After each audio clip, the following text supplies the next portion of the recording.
Assalamualaikum warahmatullahi wabarakatuh. Perkenalkan, nama saya Kaisa Elmamazia. Saya akan menceritakan kisah Usamah bin Zaid. Usamah bin Zaid adalah salah satu sahabat Nabi Muhammad SAW. Ayahnya bernama Zaid bin Haris dan ibunya bernama Ummu Aiman yang merupakan seorang pelayan dari ayah Nabi Muhammad SAW, yaitu Abdullah bin Abdul Muthalib. Sejak kecil, Usamah lahir dan tumbuh di Mekah dalam lingkungan rumah tangga Nabi Muhammad SAW. Sementara ibunda Usamah, Ummu Ayam, merupakan budak peninggalan ayah Nabi Muhammad, Abdullah bin Abdul Muthalib. Namun, Nabi begitu menghormatinya. Bahkan Nabi menganggap Ummu Aiman sebagai ibu keduanya. Usamah lahir dan tumbuh di Mekah dalam lingkungan rumah tangga Nabi Muhammad. Karena itu, sejak kecil dia sudah mengenal dan memeluk Islam. Nabi begitu sayang terhadap Usamah. Tidak jarang Rasulullah memangku Usamah bersama dua cucu kesayangannya, yaitu Sayyidina Hasan dan Husain. Ya Allah, sayangilah mereka karena aku menyayangi mereka. Ya Allah, cintailah mereka karena aku mencintai mereka, kata Nabi Muhammad. Mendoakan Usamah, Hasan, dan Husain suatu hari.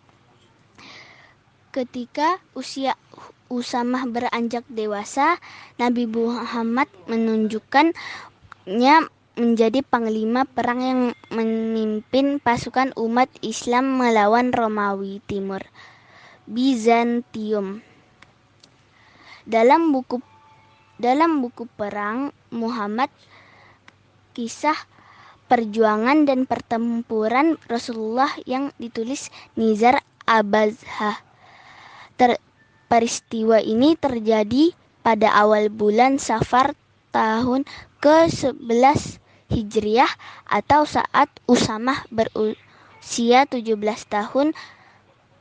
Penyerangan tersebut dimaksudkan sebagai pertahanan agar Romawi Timur tidak lagi berpikir untuk menyerang Madinah. Sebagian sahabat keberatan dengan penunjukan Usamah tersebut. Mereka berpikir bahwa Usamah masih terlalu muda untuk memimpin tugas berat tersebut. Masih ada pembesar kaum Muhajirin dan Ansor yang lebih banyak layak menempati posisi Usamah. Usamah lantas berangkat meninggalkan Madinah. Ketika tiba di Jurf, sebuah wilayah yang jaraknya sekitar 1 farsakh dari Madinah, dia menghentikan pasukannya dan mendirikan kemah setelah mendengar kondisi kesehatan Nabi Muhammad memburuk. Beberapa saat kemudian Nabi Muhammad wafat. Detasemen yang dipimpin Usamah gagal berangkat ke tujuan. Usamah langsung kembali ke Madinah. Dia menangis terseduh di makam Nabi Muhammad. Usamah dan detasemennya baru diberangkatkan ke wilayah penduduk Qumna yang berada di bawah kekuasaan Romawi Timur. Pada masa kekhalifahan Abu Bakar As-Siddiq, Abu Bakar mengantar Usamah sebagai panglima perang dengan berjalan kaki, sementara Usamah berada di atas punggung unta. Hal itu merupakan bentuk penghormatan yang dilakukan Abu Bakar kepada Nabi Muhammad yang telah menunjukkan Usamah sebagai panglima perang.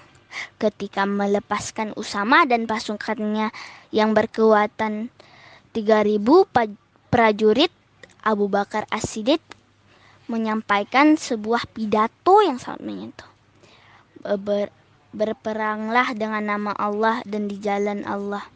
Jangan berkhianat, jangan melanggar janji, jangan motong-motong tubuh mayat, jangan membunuh anak kecil orang lanjut usia, juga wanita, jangan menebang pohon, jangan merusak, dan jangan membakar pohon kurma.